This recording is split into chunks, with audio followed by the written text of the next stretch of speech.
New Zealand نے پہلی مرتبہ ICC women's T20 world cup title جیت لیا۔ دبئی میں کھیلے گئے T20 ورلڈ کپ کے فائنل میں نیوزی لینڈ کی پہلی وکٹ 16 رنز پر گر گئی۔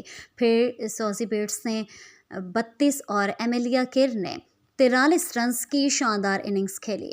بروک ہیلی ڈے نے بھی 38 رنز بنا کر ٹیم کا اسکور 5 وکٹوں کے نقصان پر 158 رنز تک پہنچانے میں اہم کردار ادا کیا۔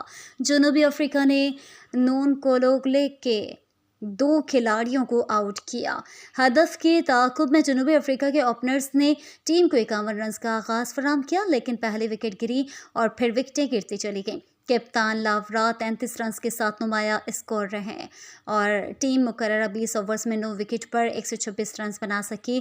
یوں نیوزی لینڈ نے 32 رنز کی فتح کے ساتھ T20 ورلڈ کپ ٹائٹل پہلی مرتبہ اپنے نام کر لیا۔ ایمیلیا کیئر فائنل اور ٹورنامنٹ کی بہترین کھلاڑی قرار پائی۔